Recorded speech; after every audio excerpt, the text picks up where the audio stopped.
Hello বন্ধুরা, এই প্রথমবার তোমাদের সাথে আমি একটি রান্নার ফুল ব্লগ শেয়ার করলাম। আশা করছি তোমাদের ভালো লাগবে। তো আমি এখানে চিলি পনির বানিয়েছি খুব সহজে। তো রেসিপিটা তোমরা দেখো। প্রথমে আমি পনিরটাকে কেটে পেঁয়াজ যেটা লাগে আর কি প্রিপারেশন করে নিয়েছি। তো তোমাদেরকে একবার করে সব দেখিয়ে দিলাম।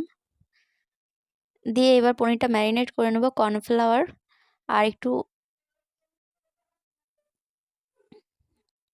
রেড চিলি পাউডারটা জলের মধ্যে দিয়ে ওইটা মিক্সড করে পরে ওই পনিরের মধ্যে দিয়ে দেবো।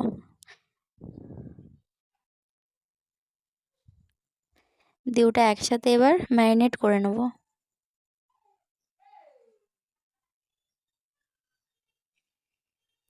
ম্যারিনেট হয়ে গেছে, এবার কর্নফ্লাওয়ার গোলা জল একটু দিয়ে দেবো ওর মধ্যে। দিয়ে কড়াইয়ে তেল দিয়ে দেবো, দিয়ে একটা একটি করে পনিরগুলো পকোড়া করে ভেজে নেব।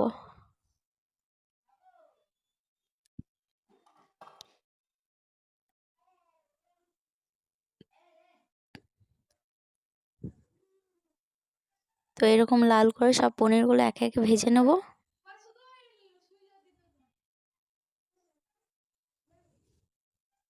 তো দেখো এরকমভাবে ক্রিস্পি করে ভেজে নেবে। সেম প্রসেসে আবারও পনিরগুলো দিয়ে ভালো করে ভেজে নেব।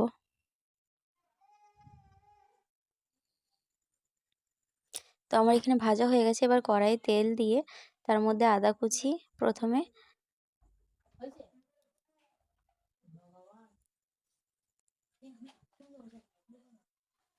তারপর রসুন কুচি,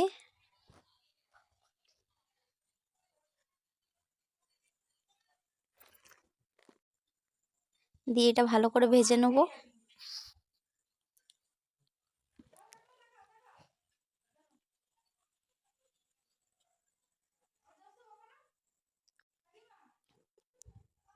তারপর এর মধ্যে পেঁয়াজ কুচি অ্যাড করব।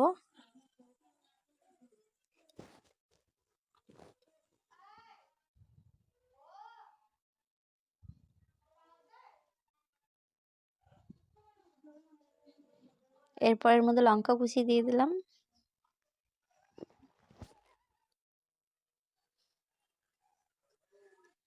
এরপর একটা বাটিতে একটা সস প্রিপারেশন করে নেব। এর মধ্যে soya sauce, green chilli sauce আর টমেটো সস আর কিছুটা চিনি দিয়ে এটাকে ভালো করে একটা সস করে নেব। দিয়ে এটা ভাজা হয়ে গেছে। এর মধ্যে এবার ক্যাপসিকামটা দিয়ে দিলাম। এরপর সামান্য নুন দিয়ে দিয়েছি যাতে ক্যাপসিকামটা নরম হয়ে যায়। খুব হালকা পরিমাণে ভেজে নেব।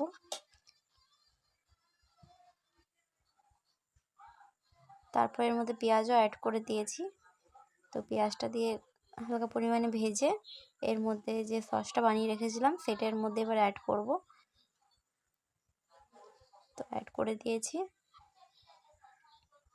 এরপর পনিরগুলো এর মধ্যে দিয়ে দেবো। দিয়ে এটাকে ভালো করে মিক্সড করে